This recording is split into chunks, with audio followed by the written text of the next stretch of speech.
Oke,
kali ini saya akan menjelaskan tentang gas chapter 8 tentang perkenalan Generative Adversarial Network.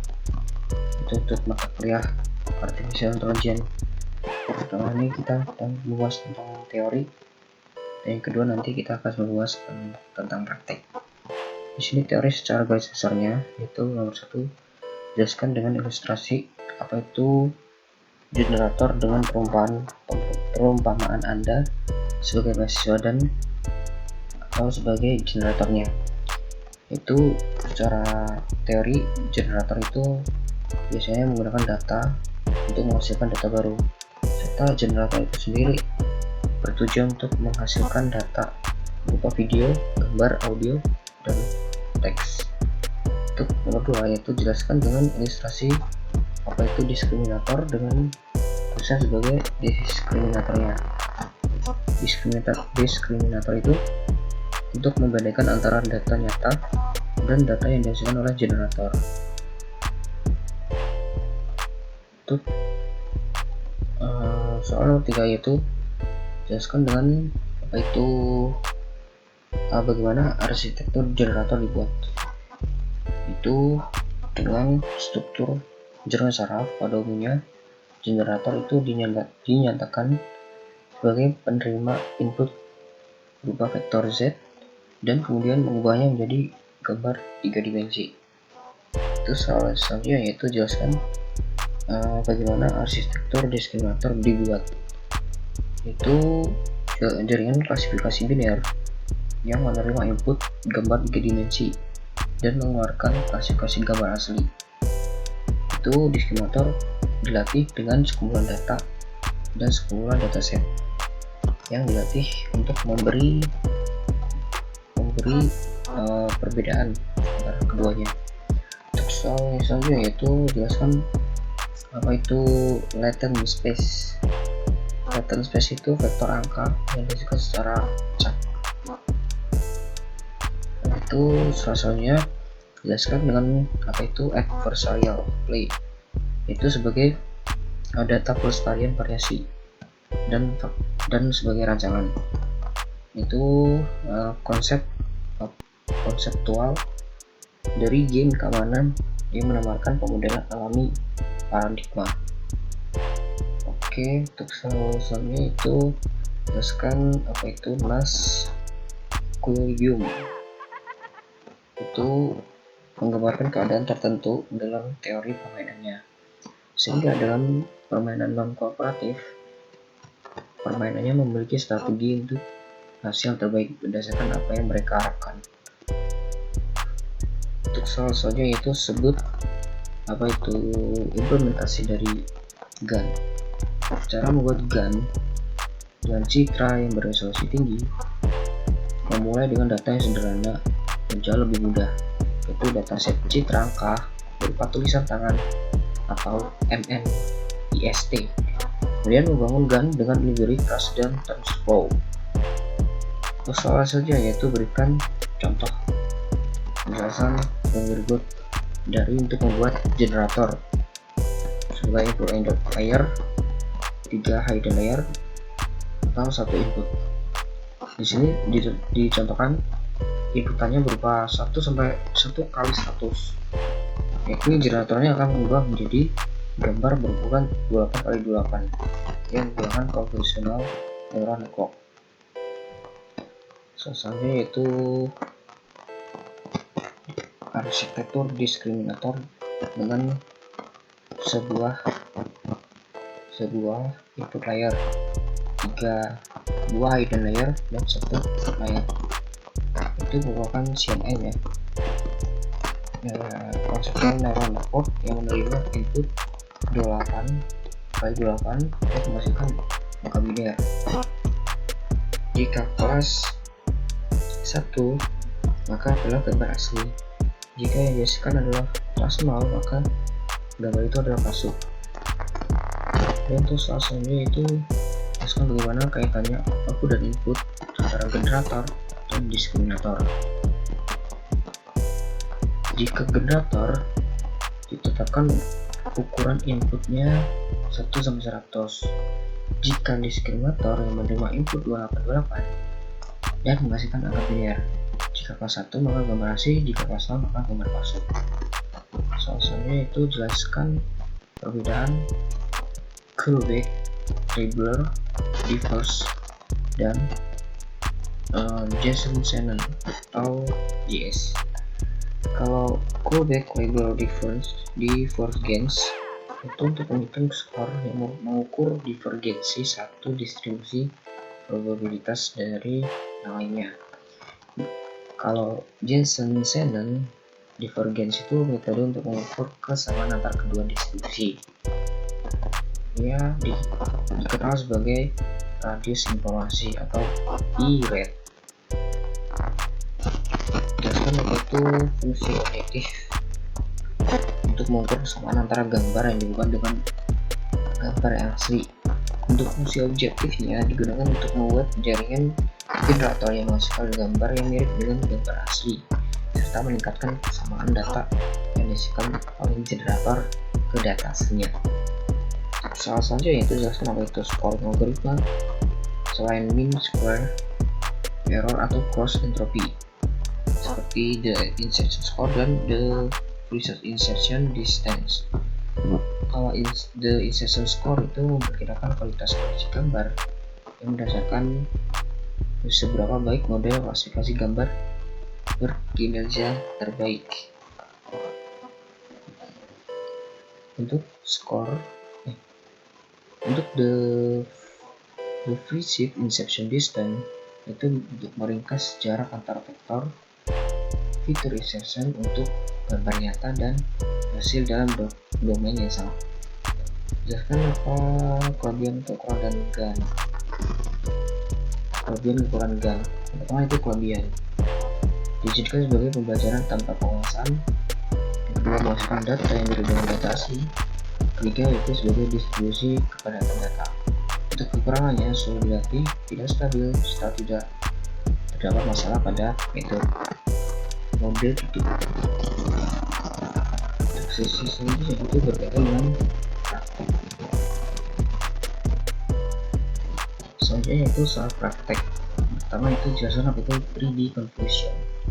Itu untuk menerapkan filter 3 dimensi ke dataset dan filter bergerak sebagai 3 arah X, Y, Z. Dan untuk menghitung representasi fitur level rendah. Bentuk outputnya adalah ruang volume 3 dimensi seperti kubus. Itu nomor 2 jelaskan dengan dari generator network. Pada kode program disebutkan seed atau ketetapan ukuran input, yakni 1 sampai 100 yang outputnya menjadi 2828 menggunakan konvensional neural network. Untuk nomor 3 yaitu jelaskan kode program arsitektur dari diskriminator. Seperti teori tadi yaitu inputnya berupa 28 yang menghasilkan data biner. Jika kelas 1 maka data asli, jika kelas 0 maka data palsu. Johnson proses training 3D GANs. Proses training di sini melatih data dengan menggunakan generator. Yang pertama, bangkitkan data citra palsu menggunakan generator sejumlah dataset citra asli. Kemudian latih diskriminator untuk bisa membedakan dataset citra asli dan dataset citra palsu. Gunakan diskriminator untuk yang sudah dilatih untuk generator agar bisa membangkitkan dataset citra palsu yang dinilai asli oleh diskriminator. Untuk selanjutnya yaitu jelaskan bagaimana melakukan settingan awal chapter 2. Untuk serincinya yaitu load dataset menggunakan file.csv. Itu yang kedua, menghasilkan label biner lulus ataupun gagal berupa nilai tes sekian-sekian.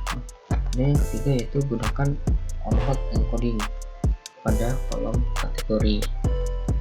Misalnya yaitu menggunakan server row. Misalnya yaitu menggunakan decision tree. Yang terakhir adalah visualisasi pohon. Ya, selanjutnya yaitu jelaskan tentang dataset yang digunakan. Di sini dataset yang digunakan dari link ini. Kemudian isi datasetnya ada 6 folder. Sebenarnya banyak sih filenya, cuma di sini ada 6 folder.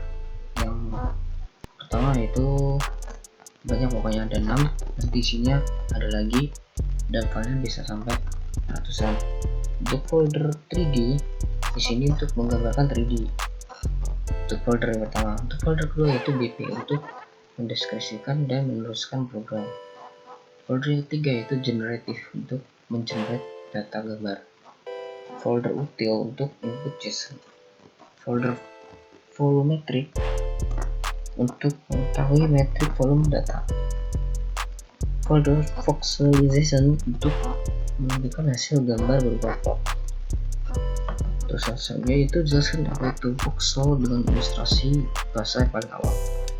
Voxel itu digambarkan sebagai volume pixel dalam bidang 3 dimensi yang memiliki panjang, lebar, dan tinggi. Biasanya sebuah pixel itu didefinisikan posisinya sebagai koordinat atau x, y, z. Selanjutnya yaitu visualisasi dataset dalam tampilan visual plot. Ini kita gunakan import library load data file .mat lalu read memakai matplotlib. Selanjutnya yaitu buka file untuk generator bool generator. Itu untuk membuat generator yakni dengan ketentuan gen sebagai variabel dan membuat fungsi atau variabel gen model lalu dilakukan return. Selanjutnya itu jelaskan juga fungsi untuk membangun diskriminator. Ada build diskriminator untuk mendefinisikan seluruh gambar yang sudah di load generator sebagai gambar pack dan gambar real. Untuk selanjutnya itu jelaskan apa yang dimaksud dengan kode program name sama dengan kutip 1 main, itu untuk menetapkan beberapa variabel khusus seperti name untuk mengeksekusi semua kode yang ditemukan dalam file.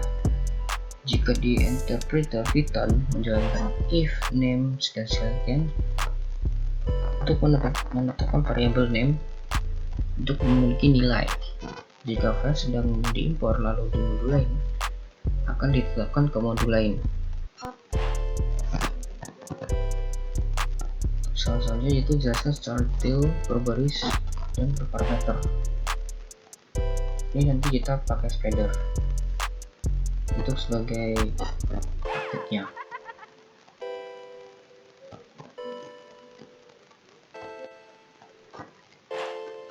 Oke, untuk program nomor praktik 11 itu tadi if name dan tadi sudah dijelaskan. Untuk soal praktik 12 yaitu objek namenya chair data direktornya ini, kemudian gen learningnya ratingnya sekian, dan this learningnya rate-nya sekian, base size nya 1, access nya 1, modenya train.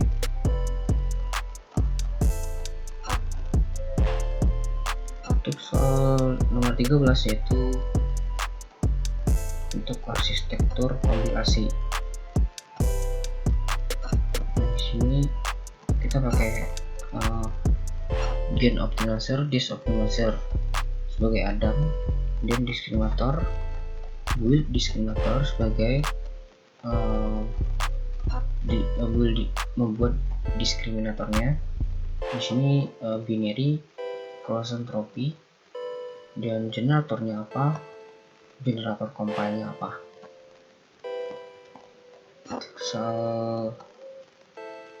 Selanjutnya itu tentang membuat dan melakukan kompilasi model adversarial. Ini berkaitan dengan praktik 14. Itu input layer, generator volumes, validasi, adversarial model, dan adversarial model compile. Untuk soal selanjutnya itu fungsi get box format pada dan get 3D dimensi. Kita melakukan loading data dengan volume get 3D image, volumesnya np newAxis, s-type, np float, dan print data lognya. Untuk soal nomor 16 yaitu tentang instansiasi TensorBoard. Itu kita memakai log ya, di sini direkturnya log size apa, dan modelnya kita deskripsikan 2, generator dan diskriminator. Untuk soal selanjutnya yaitu fungsi np reset 10. Soal praktik 17 itu untuk batch size nya itu seperti apa. Itu batch size itu jumlah file yang akan di trainingnya berapa. Untuk soal selanjutnya itu mengapa harus ada perubahan dalam epoch. Di sini berkaitan dengan soal 18, kita training reference-nya post, epoch, kemudian print epoch, gen loss, dan disk loss. Untuk soal selanjutnya yaitu batch dan kaitannya dengan kode program berikut. Berkaitan dengan praktik 19 itu kaitannya itu untuk mengetahui volume size-nya apa, print number of batch for index in range number of batch, dan print batch-nya dengan indeks +1.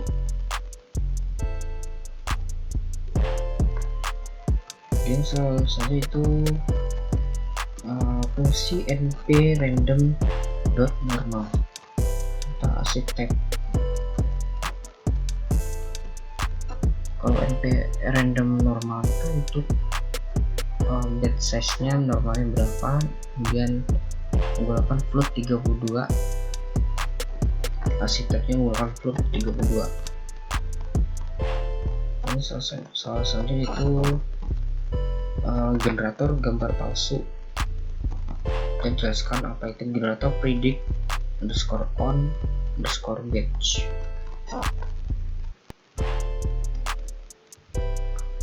Di sini untuk mengenerate volume yang digunakan pada network generator jaringan sarafnya. Dan di sini soal selanjutnya itu training diskriminator. dengan gambar palsu dari generator dan gambar asli. Yang di sini mentrain diskriminator network jika if indeksnya 2, misalnya dibagi 2 sama dengan sama, maka loss realnya diskriminator train on bits kemudian di loss mpf mp.add di print di lossnya, dan jika tidak di lossnya 0. Selanjutnya yaitu training model serial. Di sini menggunakan random normal, yaitu bitsnya berapa, menggunakan float 32 juga. Selanjutnya yaitu untuk menyimpan gambar 3D setelah beberapa kali setiap epoch. Jadi di sini ada generator volume dan menyimpannya. Jika if indeksnya dibagi 10 sama dengan 0 sama, kemudian randomnya 0,03 dengan size bitsnya 111 dan arsiteknya menggunakan float 32. Selanjutnya yaitu menyimpan average loss dari step epoch. Dan di sini menggunakan TensorBoard sebagai gen lossnya dan dis lossnya. Terus selanjutnya yaitu menyimpan model dan apa itu format H5.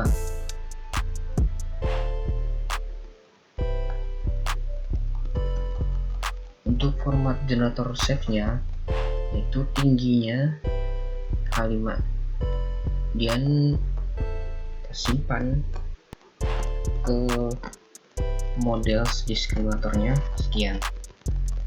Yang terakhir yaitu